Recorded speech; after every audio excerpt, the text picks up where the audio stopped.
Assalamualaikum warahmatullahi wabarakatuh. Saya Nurul Hikmah Hidayah binti Abdul Ghani dari Unit Pendidikan Islam 2, ambilan Ogos 2023. Baiklah, dalam video ini saya akan membentangkan satu topik yang sangat relevan dalam dunia pendidikan masa kini, iaitu cabaran revolusi industri 4.0 dalam kurikulum dan pentaksiran pendidikan Islam. Selamat menonton!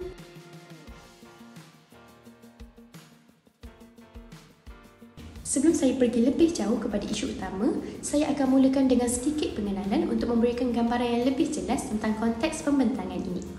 Baiklah, kita sedang berdepan dengan revolusi industri 4.0 ataupun IR 4.0, di mana kita menyaksikan kemajuan pesat teknologi seperti kecerdasan buatan iaitu AI, data raya dan internet pelbagai benda ataupun lebih dikenali sebagai Internet of Things. Baiklah, dunia pendidikan juga tidak terkecuali daripada menerima tempiasnya, termasuklah dalam subjek pendidikan Islam.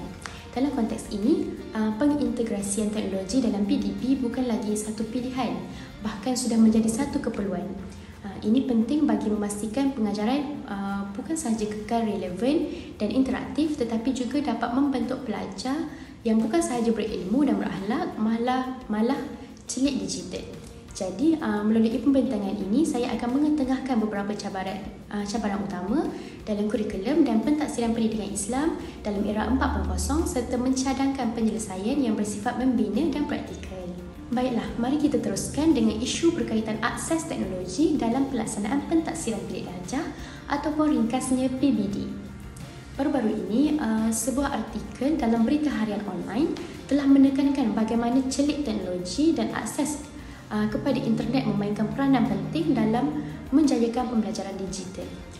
Baiklah, hal ini menunjukkan bahawa pendidikan masa kini semakin bergerak ke arah digitalisasi yang menuntut penggunaan teknologi secara meluas.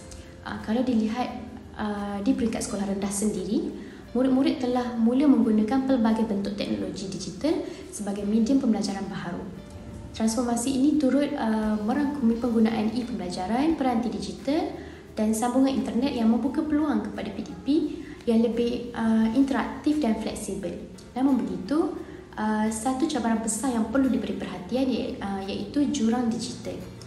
Maksudnya tidak semua murid yang mempunyai akses yang sama kepada kemudahan teknologi ini. Jika tidak ditangani, perkara ini boleh menyebabkan ketaksamarataan dalam pelaksanaan pentaksiran bilik darjah serta menjejaskan pencapaian murid yang kurang berkemampuan dari segi akses. Baik, mari kita lihat pula isu berkaitan penggunaan teknologi digital dalam PDP subjek pendidikan Islam, khususnya dalam konteks kurikulum dan pentaksiran era revolusi industri 4.0. Seperti yang saya paparkan dalam gambar ini, saya sertakan sedikit petikan daripada tesis online sebagai rujukan. Saya gariskan beberapa isi penting daripada petikan tersebut untuk kita lihat dengan lebih jelas. Baiklah, teknologi mudah alih seperti telefon pintar ataupun komputer riba membolehkan proses pengajaran berlaku di mana-mana sahaja tanpa bergantung pada lokasi ataupun masa tertentu, berbeza dengan buku teks yang agak terhad dan sukar untuk dibawa ke mana-mana. Dalam era IR 4.0 ini, kita dapat lihat bagaimana transformasi pendidikan semakin berkembang dan teknologi ini berperanan sebagai alat bantu utama dalam menjadikan pembelajaran lebih fleksibel dan interaktif. Antara contoh peranti mudah alih yang sering digunakan termasuklah telefon pintar, iPad dan komputer riba, yang mana semuanya kini boleh dimanfaatkan dalam proses PDP sebagai alat sokongan digital yang sangat membantu. Baiklah, mari kita teruskan dengan melihat salah satu kaedah tradisional yang masih banyak digunakan dalam PDP, iaitu kaedah ceramah ataupun kaedah konvensional. Saya ada sertakan juga petikan daripada tesis online seperti tadi dan saya telah gariskan isi-isi penting supaya lebih jelas untuk kita fahami bersama. Baiklah, kaedah ceramah ini sebenarnya ada kelebihannya tersendiri. Antaranya, guru lebih mudah mengawal keadaan bilik darjah, mengurus tempat duduk pelajar dan dari segi persediaan pula, ianya lebih mudah dilaksanakan. Proses pengajaran juga jadi lebih tersusun dan mudah difahami. Tetapi pada masa yang sama, kita tidak boleh menafikan wujud juga beberapa kekangan apabila kita guna kaedah ini. Contohnya, pelajar cepat rasa bosan sebab kurang aktiviti menarik. Kebanyakan pelajar juga hanya menerima input secara pasif tanpa banyak interaksi dengan guru. Malah, kaedah ini lebih menekankan hafalan berbanding pemahaman yang sebenar. Dan akhirnya guru menjadi individu utama yang mengawal sepenuhnya perjalanan PDP yang mana tidak begitu sesuai dalam konteks pendidikan abad ke-21 yang sangat menekankan pembelajaran aktif dan kolaboratif. Baiklah, seterusnya mari kita lihat pula bagaimana penggunaan teknologi digital telah memperluaskan lagi medium pengajaran dalam bilik darjah. Berbanding dengan kaedah konvensional, teknologi membolehkan guru menggunakan pelbagai platform digital, contohnya seperti Google Classroom dan YouTube yang menjadikan bahan pembelajaran lebih mudah diakses pada bila-bila masa. Pendekatan ini sebenarnya sangat selari dengan tuntutan revolusi industri 4.0 yang mana menekankan penggunaan teknologi canggih seperti realiti maya iaitu VR dan kecerdasan buatan iaitu AI dalam proses pengajaran dan pembelajaran. Dengan adanya simulasi dan elemen interaktif seperti ini, pelajar lebih mudah faham dan lebih terlibat dalam pembelajaran. Namun begitu, jika kita masih kekal dengan pendekatan yang berpusatkan guru semata-mata, maka pelajar hanya akan menjadi pendengar pasif. Komunikasi dua hala pun agak terbatas dan sumber pembelajaran pula tidak pelbagai.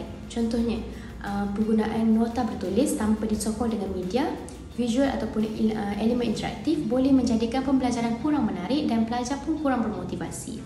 Kalau tiada aktiviti ataupun elemen permainan langsung, proses PDP mungkin jadi membosankan bagi sesetengah pelajar. Seterusnya, kita lihat kepada perkembangan revolusi industri 4.0 yang semakin pesat. Malaysia juga tidak ketinggalan dalam menyesuaikan diri dengan perubahan ini. Antara fokus utama dalam IR 4.0 ialah kecerdasan buatan atau artificial intelligence yang kini menjadi pemacu kepada hubungan antara manusia dengan teknologi dalam kehidupan seharian, termasuklah dalam bidang pendidikan. Maka guru-guru pendidikan Islam perlu memahami keperluan ini dan bersedia menghadapinya secara proaktif. Oleh itu, penting untuk kita sedar bahawa guru-guru pendidikan Islam juga tidak terkecuali dalam arus perubahan revolusi industri 4.0 dan dalam menghadapi era globalisasi ini, para pendidik perlu benar-benar bersedia bukan sahaja dari aspek pengetahuan tetapi juga dari segi kesediaan mental dan sikap. Kemahiran teknologi serta keupayaan untuk menyesuaikan diri dengan perubahan adalah antara ciri penting yang perlu dimiliki oleh guru masa kini. Yang paling utama, mereka perlu terbuka untuk menerima pendekatan baharu yang lebih relevan dengan keperluan pendidikan abad ke-21. Baik, seterusnya mari kita lihat satu dapatan data yang sangat menarik berkaitan penggunaan ChatGPT dalam kalangan pelajar IPT. Rajah ini menunjukkan taburan tahap kefahaman pelajar institusi pengajian tinggi terhadap fungsi ChatGPT. Seperti yang kita lihat, responden telah memberikan penilaian kefahaman mereka dalam skala 1 hingga 5. Dari pandangan mata kasar pun kita boleh lihat bahawa majoriti pelajar berada pada bahagian kanan skala tersebut iaitu menandakan kefahaman yang agak tinggi. Perkara ini sangat memberangsangkan kerana ia menunjukkan bagaimana teknologi seperti ChatGPT mula mendapat tempat dalam dunia akademik, khususnya dalam kalangan pelajar IPT. Data ini juga memberi kita satu gambaran awal terhadap potensi sebenar untuk mengintegrasikan teknologi AI ini bukan hanya di peringkat IPT tetapi mungkin di peringkat sekolah juga jika bimbingan diberikan secara sistematik. Untuk lebih jelas, mari kita lihat pecahan angka dan analisis seterusnya dalam slide berikutnya. Baiklah, menurut kajian yang dibentangkan oleh Usman dalam e-proceeding yang mana singkatannya PASAK 2024, sebanyak 73.4% daripada 60 orang responden memberi penilaian tahap 4 dan 5 terhadap kefahaman mereka tentang fungsi ChatGPT ini. Ini merupakan majoriti yang besar dan menunjukkan bahawa pelajar IPT bukan sahaja terdedah kepada teknologi ini, malah mereka memahami penggunaannya dan dalam konteks pendidikan dengan agak baiklah. Selain itu, seramai 9 orang pelajar memberi skor pertengahan iaitu tahap 3 yang menggambarkan pemahaman yang sederhana. Sementara hanya 7 orang pelajar yang memberi penilaian tahap rendah iaitu 1 dan 2.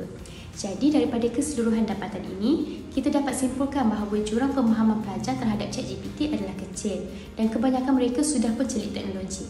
Malah keupayaan pelajar untuk memahami fungsi AI seperti ChatGPT ini dengan baik memberi petunjuk bahawa integrasi teknologi ini dalam proses PDP dan penilaian di bilik darjah mampu dilaksanakan secara lebih sistematik jika dibimbing oleh guru yang peka dan bersedia.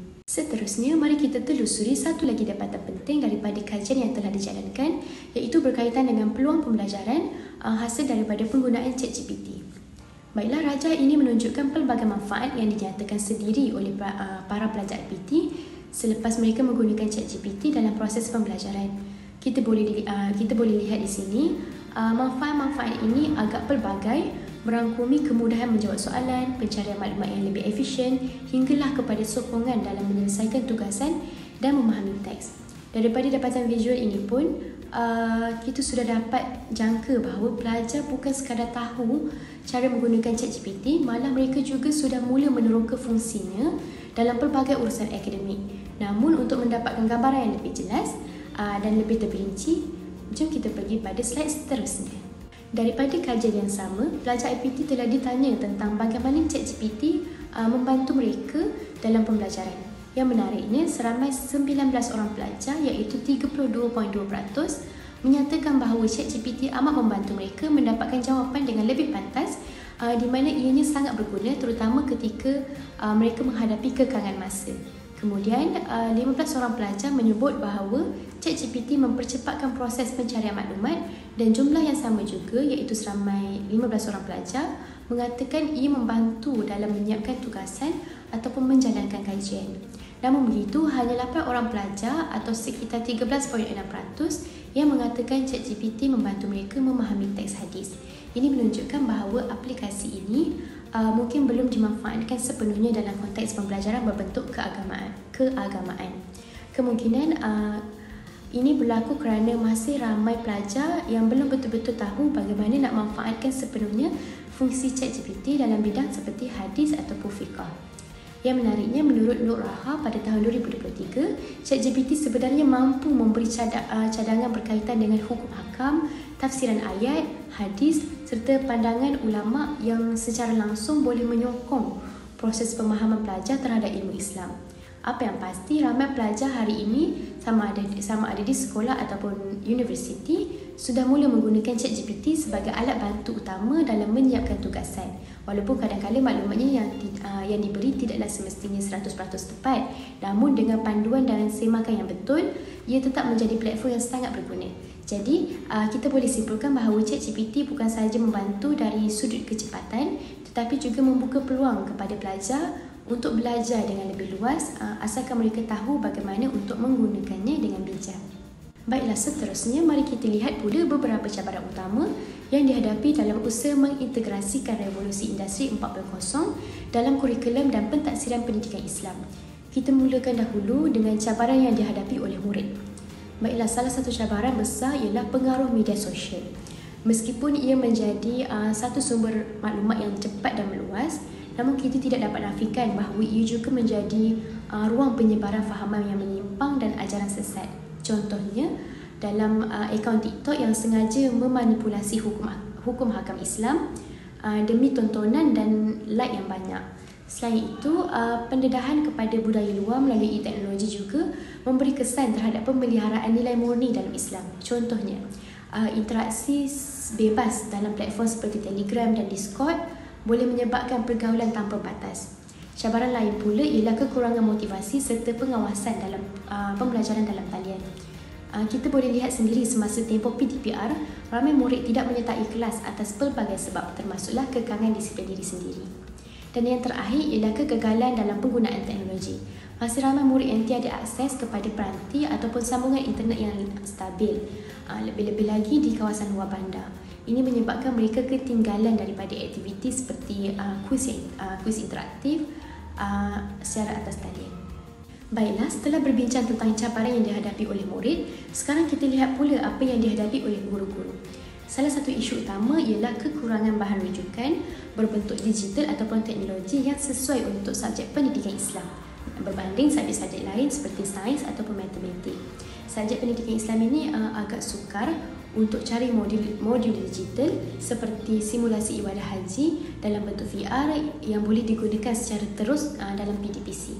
Selain itu, guru juga perlu berhati-hati menggunakan media sosial sebagai alat bantu mengajar, kerana bukan semua video atau kandungan atas talian adalah sesuai dan betul semua maklumatnya.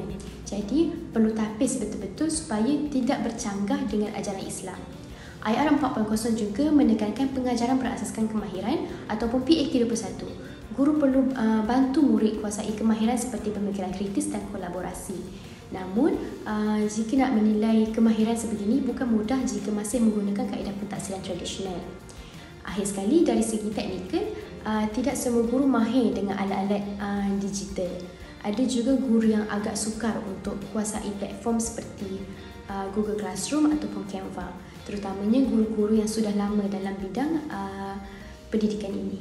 Baiklah, selepas kita berbincang tentang cabaran-cabaran yang dihadapi oleh guru sebentar tadi, mari kita lihat pula sedikit bukti empirikal yang menyokong dapatan tersebut. Data ini akan membantu kita untuk memahami realiti sebenar di lapangan. Satu kajian yang dijalankan oleh Nurul Nadira dan Muhammad Yusof pada tahun 2018 mendapati bahawa 80% daripada 266 orang guru pendidikan Islam di sekolah menengah harian di Sabah masih mengamalkan pendekatan tradisional seperti ceramah dan kuliah. Hal ini berlaku kerana ramai antara mereka kurang yakin ataupun kurang mahir dalam menggunakan teknologi terkini dalam PDP. Situasi ini bukan sahaja menjejaskan keberkesanan pengajaran tetapi juga boleh memberi kesan kepada tahap minat pelajar itu sendiri terhadap subjek pendidikan Islam. Walaupun secara keseluruhannya tahap pengetahuan teknologi guru boleh dikatakan agak baik dengan min skor iaitu 3.84, tetapi masih wujud jurang besar dalam aspek penghasilan bahan multimedia dan penggunaan platform digital secara lebih kreatif. Kajian terkini oleh Jahidi Saili dan pada tahun 2024 pula menekankan bahawa guru-guru memerlukan intervensi yang lebih bersasar serta latihan berterusan tanpa mengira pengalaman mereka. Ini penting untuk memastikan PDP kita benar-benar interaktif, relevan dan mampu menarik minat generasi digital masa kini. Seterusnya, saya akan sambung membentangkan jambaran yang ketiga iaitu dari sudut pelaksanaan kurikulum dan pentaksiran pendidikan Islam dalam era revolusi industri 4.0. Baiklah, salah satu isu utama yang timbul ialah dari aspek kemudahan prasarana. Cuba kita lihat, sekolah-sekolah perlu menyediakan peralatan asas seperti peranti digital, perisian yang sesuai dan akses internet yang stabil. Namun, realitinya masih banyak sekolah yang belum cukup bersedia. Contohnya, semasa pandemik dapat kita lihat ramai murid terpaksa berkongsi satu peranti sahaja untuk beberapa orang adik-beradik. Ini tentunya menjejaskan keberkesanan PDPR. Selain itu, pengurusan data yang efisien juga menjadi cabaran besar. Tanpa sistem pengurusan maklumat yang tersusun, proses seperti analisis prestasi murid dan pelaksanaan intervensi akan terganggu. Ini masih berlaku dalam pentaksiran subjek pendidikan Islam di kebanyakan sekolah. Kemudian, kita juga perlu lihat kepada aspek latihan guru. Ramai guru yang masih belum diberi pendedahan ataupun latihan profesional yang khusus dalam mengintegrasikan teknologi ke dalam PDP pendidikan Islam. Jadi, mereka terpaksa belajar sendiri ataupun bergantung kepada inisiatif sendiri. Dan akhir sekali, isu yang sering dibangkitkan ialah akses internet. Tanpa internet yang stabil dan laju, khususnya di kawasan luar bandar, PDP berasaskan teknologi memang sukar untuk dijayakan sepenuhnya. Sebagai contoh, ada murid yang mengalami gangguan semasa cuba menonton video pembelajaran di YouTube dan sepatutnya jadi salah satu bahan untuk mengajar yang berkesan.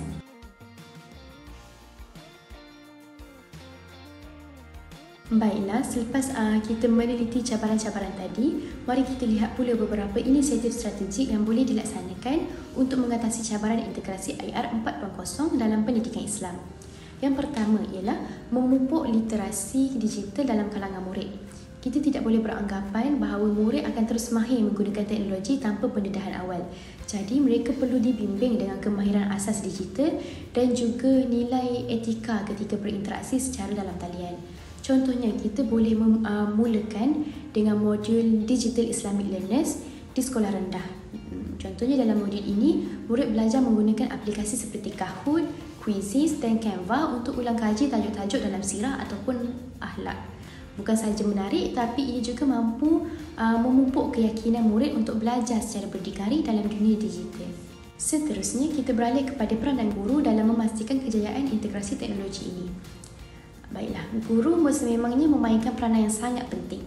Jadi, latihan berfokus dan berterusan amatlah diperlukan, lebih-lebih lagi yang berkaitan secara langsung dengan PDP subjek pendidikan Islam. Sebagai contoh, adanya inisiatif seperti program Guru Celik Digital Pendidikan Islam yang dianjurkan oleh Bahagian Pendidikan Islam KPM.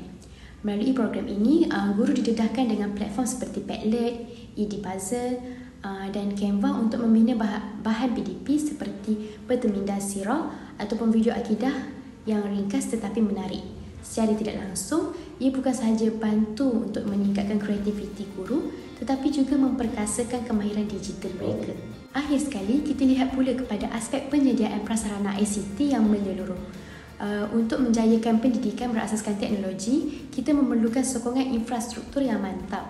Jadinya, sekolah memerlukan internet yang stabil, sistem pengurusan maklumat yang kemas dan peralatan ICT yang mencukupi. Contohnya, inisiatif seperti D5 dan Jendela yang merupakan kerjasama antara KPM dan syarikat telekomunikasi seperti Telekom Malaysia dan Telkom Digi telah banyak membantu naik taraf capaian internet di kawasan luar bandar. Selain itu, penggunaan sistem digital seperti ERPH dan sistem pengurusan latihan juga membantu guru melaksanakan pentaksiran dan perancangan PDP pendidikan Islam secara lebih efisien dan tersusun. Secara keseluruhannya, pembentangan ini membawa kita menelusuri isu penting yang sedang membelenggu kurikulum dan pentaksiran pendidikan Islam, khususnya dalam era revolusi industri 4.0. Kita dapat lihat bagaimana faktor seperti keterbatasan akses teknologi di kawasan luar bandar, ketidaksamaan dalam penggunaan teknologi oleh guru dan ketidakselarasan dalam kaedah pentaksiran menjadi antara cabaran utama yang perlu diberi perhatian. Seterusnya, beberapa cadangan telah dikemukakan untuk mengatasi cabaran-cabaran ini, termasuklah usaha dari berbagai pihak yang telah saya bentangkan tadi supaya lebih relevan dengan kehendak pelajar masa kini yang semakin terdedah kepada dunia digital dan global. Oleh itu, menjadi tanggungjawab semua pihak, khususnya pembuat dasar dan pelaksana kurikulum untuk melangkah seiring perkembangan semasa demi memastikan pendidikan Islam terus relevan dan mampu membentuk generasi berdaya saing dalam usaha menyesuaikan diri dengan arus perubahan. Baiklah, sekian itu sahaja daripada saya. Semoga pembentangan saya ini memberikan manfaat kepada semua yang menonton. InsyaAllah. Terima kasih. Assalamualaikum warahmatullahi wabarakatuh.